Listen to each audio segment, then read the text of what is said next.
নমস্কাৰ সকলোকে মোৰ ইউটিউব চেনেলটিলৈ স্বাগতম জনাইছোঁ।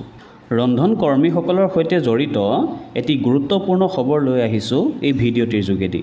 সদৌ অসম প্ৰাথমিক উচ্চ প্ৰাথমিক বিদ্যালয়ৰ মধ্যাহ্ন ভোজন ৰান্ধনী সহায়িকা সন্থাই যোৱা 11 জুন তাৰিখে গুৱাহাটীত কেন্দ্ৰীয় সামূহিক ৰান্ধনীশাল ব্যৱস্থাৰ বিৰুদ্ধে বিৰোধিতা কৰি অনিৰ্দিষ্টকালীন NGO খেদো শীৰ্ষক প্ৰতিবাদী কাৰ্যসূচী ৰূপায়ণ কৰিছিল। এনে সময়তে ডিব্ৰুগড় জিলাৰ দিহিং খামতি ঘাটত অক্ষয় পাত্ৰ ফাউণ্ডেশ্যনৰ কেন্দ্ৰীয় সামূহিক ৰান্ধনীশালৰ শিলান্যাস আৰু ভূমি পূজনৰ সময়ত সংবাদ মাধ্যমৰে হোৱা বাৰ্তালাপত মুখ্যমন্ত্ৰীগৰাকীয়ে অতি স্পষ্টভাৱে কয় যে মধ্যাহ্ন ভোজন আঁচনিৰ সৈতে জড়িত থকা ৰান্ধনী সহায়িকাসকলৰ চাকৰি সুৰক্ষিত থাকিব, অৰ্থাৎ তেওঁলোকৰ চাকৰি নাযায়।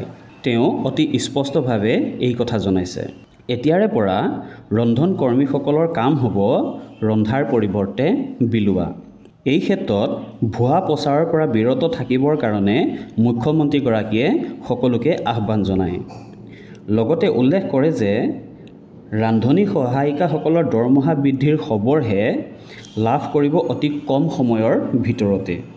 আজিলৈ ইমানেই। ভিডিঅ'টি লাইক কৰিব, শ্বেয়াৰ কৰিব আৰু এনেধৰণৰ শেহতীয়া বা বাতৰি পাই থাকিবৰ কাৰণে চেনেলটি ছাবস্ক্ৰাইব কৰিব। ধন্যবাদ।